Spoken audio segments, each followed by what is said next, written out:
საქართველოს დღის წესრიგში უვიზო რეჟიმის შეჩერების საფრთხე დგას. მოქალაქეები, რომლებიც ევროპის სხვადასხვა ქვეყანაში უპრობლემოდ გადაადგილდებიან, შესაძლებელია რომ ვიზისთვის ისევ გრძელ რიგში მოუწიოთ ჩადგომა. თრიალეთის გადამღები ჯგუფი დაინტერესდა თუ რას ფიქრობენ აღნიშნულ საკითხთან დაკავშირებით მოქალაქეები. მათი თქმით, ვიზა ლიბერალიზაციის გაუქმება დააზარალებს ადამიანებს, რომლებიც გაცვლითი პროგრამების საშუალებით ან პირადი სახსრებით უცხოეთში სასწავლებლად მიდიან. თუმცა ნაწილი იმასაც ამბობს, რომ აკრძალვა კარგია, რათა ქვეყნიდან მოსახლეობის გადინება შეჩერდეს.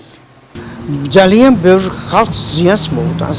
მაგისი არიან ხალხი და მაგაშესკერიან არიან მიმოსვლა უვიზო მარ არის რომ თავისუფლად გადახვალ და გადმოხვალ და არა ის რომ ადრე რო იყვნენ ხოლმე ოჩერდებში მას შევიდეთ, იმ ჩაგვიტყავენ თუ არ ჩაგვიტყავენ. არა, მე ამის მომხრე არა ვარ. უნდა იყოს უვიზო მიმოსვლა. პერსპექტიული ახალგაზრდა და უნდა გავიდეს საზღვარგარეთსოდოა. იმას რატომ უნდა შეეშალოს ხელი? გავიდეს, გაიგოთ რა არის ქვეყანა.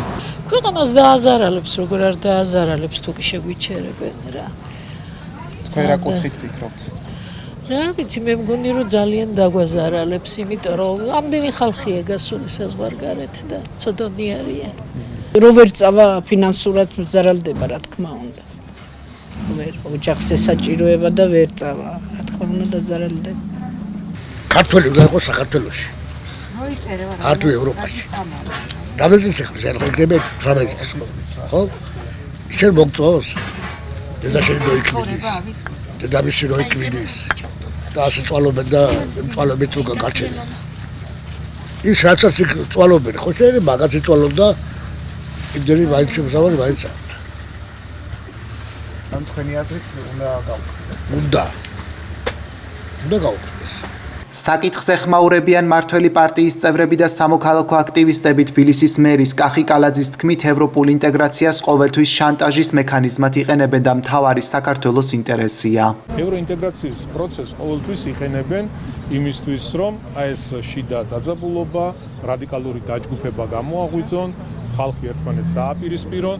აი ხო გეუბნებით, გადახედეთ, აგერ უახლოეს წარსულს, როგორ ხდებოდა თემების გამოყენება, მაგალითად კანდიდატის სტატუსის მოცემა არ მოცემის თემა, იმისთვის რომ რევოლუცია მოეწყოთ ქვეყანაში. შემდეგ შემოიტანეს თემა მოლაპარაკებების გახსნა არ გახსნის საკითხი. ახლა არის ვიზა ლიბერალიზაციის გაუქმება. არ გამოუვათ ყველა ქართველი, ყველა ამ ქვეყანაში დაბადებული ადამიანი, ვისაც უყვარს სამშობლო და პატრიოტია თავისი ქვეყნის, დარწმუნებული ვარ, ამაყობს იმით, რომ დღეს ვერავინ ბედავს რომ საქართველოს ხელისუფლებას და ჩვენს ქვეყანას მიცეს მითითებები და ეს ბრძანებლური ტონი, როგორიც იყო წლების განმავლობაში, ამას ვერ ახერხებს. სამოქალაქო აქტივისტი ლექსო ვალიაური თრიალეთთან საუბრისას ამბობს, რომ ხელისუფლებას აწყობს სრულ იზოლაციაში მოაქციოს მოსახლეობა, თუმცა იმედოვნებს, რომ ეს არ მოხდება და ევროპისთვის მებრძოლიერი ამას არ დაუშვებს.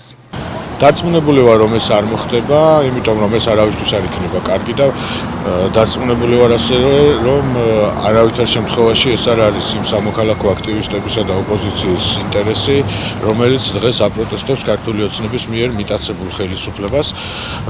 ქართული ოცნებას, რა თქმა უნდა, აწყობს, ორმაგად აწყობთ, ისინი ერთის მხრივ ამით ახერხებენ, რომ ქვეყანას მართლაც და ის გზა, რომელიც აქვს არჩეული შეუზღუდონ, ჩაკეტონ, იზოლაციაში მოახდინონ და მეორეს მხრივ ჩაკეტილი იზოლაციის პირობებში მათ ექნებათ მეტი შესაძლებლობა, რომ შეინარჩუნონ ხელისუფლება.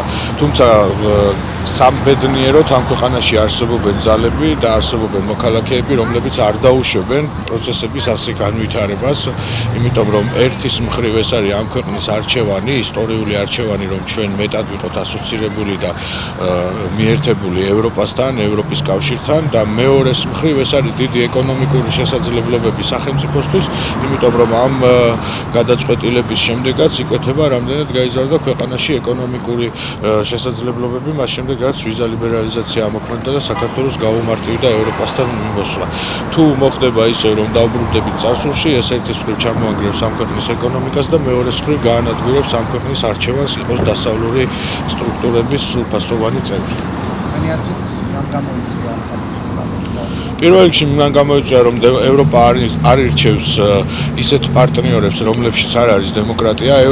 ევროპა ყველანაირად ცდილობს, რომ პარტნიორებად შეარჩიოს სახელმწიფოები, რომელსაც აქვთ დემოკრატიული განვითარების ამბიცია და ინტერესი და სამწუხაროდ მოხდა ის, რომ საქართველოს შუაგზაზე შეფერხდა ქართული ოცნების მიერ მოხდა ის, რომ მათ არ ჩაატარეს სამართლიანი არჩევნები არც ერთ ეტაპზე, მიიტაცეს ყოველთვის სხვადასხვა შესაძლებლობებით არჩევნები და ხელისუფლება და ამ შემთხვევაში ბოლო არჩევნების შემთხვევაში ეს იყო იმდენად ცალსახად და ნათელი, რომ მსოფლიოს ყველა ლიდერი, პოლიტიკოსი თუ სახელმწიფო ორგანიზაციები უშუალოდ პირდაპირ აკეთებენ განცხადებას და არ აღიარებენ მათ სუვერენიტეტსა და მათ არჩეულ ხელისუფლებას. ამიტომ ერთადერთი სწორი გამოსავალი ამ სიტუაციიდან არის ის, რომ დაინიშნოს ვადამდელი არჩევნები და რა თქმა უნდა ამის შემდეგ განვაგრძოთ და დავუბრუნდეთ დასავლური ინტეგრაციის კურსს.